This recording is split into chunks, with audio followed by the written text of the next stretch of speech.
angkat tangannya sekarang. Kalau ya.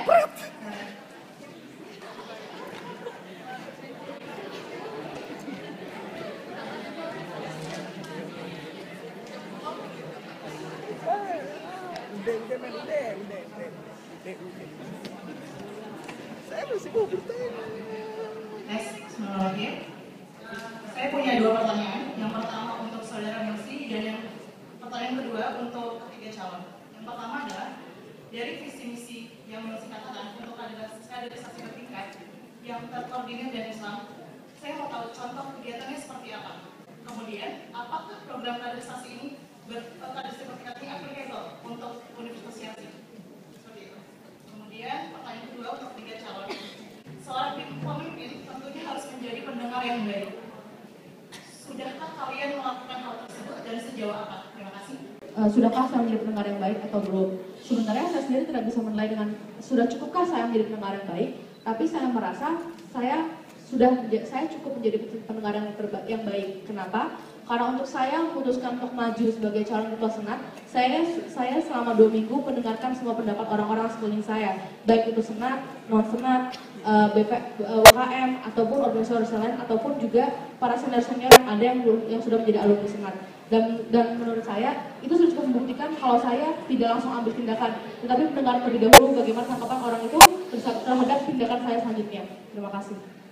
Oke, silakan Bu Saudara Satu. Bismillahirrahmanirrahim. Untuk pertanyaan Kak Maya, terima kasih. Yang pertama, itu tuh implementasinya cocok nggak sih buat Yarsi?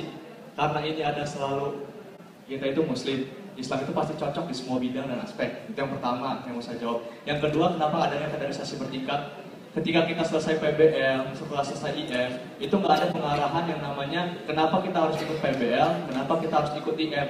Seharusnya senat itu lebih merangkul, misalnya ketika seorang murid baru maba yang tidak mengetahui apapun, itu harusnya di-trigger atau dikasih tahu. Ya. Nah, implementasinya adalah pengarahan dan juga ketua angkatannya itu kita panggil dan juga diskusi perangkatan bahwa maksud kakak kelas itu kayak gitu. Nah,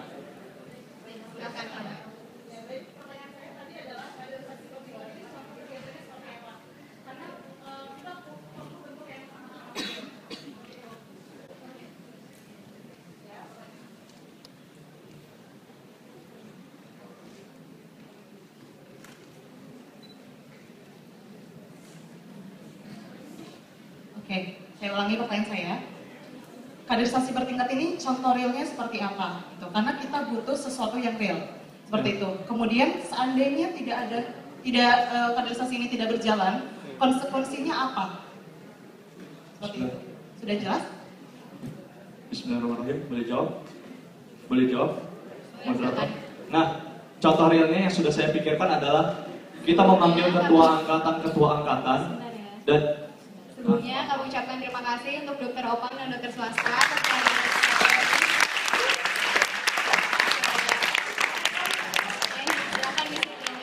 Silakan lanjutkan. Jadi gini Kak, setelah PBL dan IM, saya rasa ketua angkatan itu tidak dibimbing atau tidak seaktif ketika dia sudah PBL atau IM. Nah, kerja nyatanya adalah kita memanggil ketua angkatan dari 2012, 2011, 2010, 2009, dan juga ada calon 2013. Kita kasih masukan-masukan untuk angkatannya, dan nanti peran ketua angkatan dan ketua kelas itu menyampaikan. Itu sudah termasuk adalah kaderisasi bertingkat menurut saya. Dan yang kedua adalah tentang mendengarkan. Insya Allah saya menjadi pendengar yang baik. Jika misalnya dari teman-teman ingin diskusi tentang visi-misi senatnya ingin lebih baik, saya akan memberikan nomor telepon saya, memberikan nomor PIN saya. Silakan masukkan kritik dan saran yang membangun, dan saya akan dengan senang hati untuk kemajuan mahasiswa, saya akan menerimanya. Terima kasih. Silakan kandidat nomor 2. Baik, untuk pendengar yang baik, saya tidak bisa menilainya. Yang dilakukan adalah bagaimana cara orang menilai saya, apakah saya mendengar baik atau tidak. Keputusan saya untuk maju untuk senat adalah hasil saya berkonsultasi dengan para orang-orang yang saya percayai.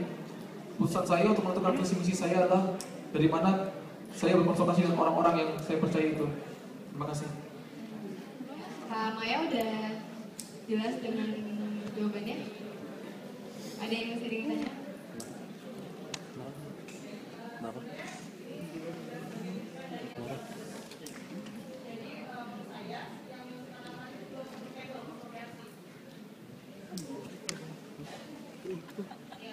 tentang koordinasi itu seperti apa gitu. Saya belum terlalu jelas gitu.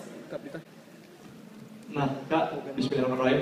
Itu pentingnya departemen kaderisasi. Jadi saya di departemen kaderisasi Rohis dan Pramuka dan merasakan kaderisasi di IAS itu udah cukup bagus.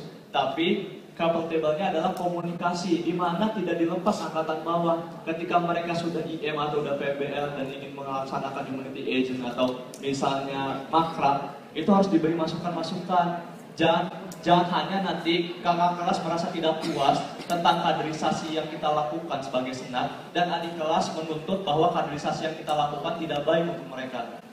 Jadi adanya pendengaran di situ, di mana kita tidak merasa lebih tinggi daripada yang kita kaderisasi dan tidak merasa lebih atas daripada senior yang menganggap sistem kaderisasi kita belum baik. Itu langkah realnya.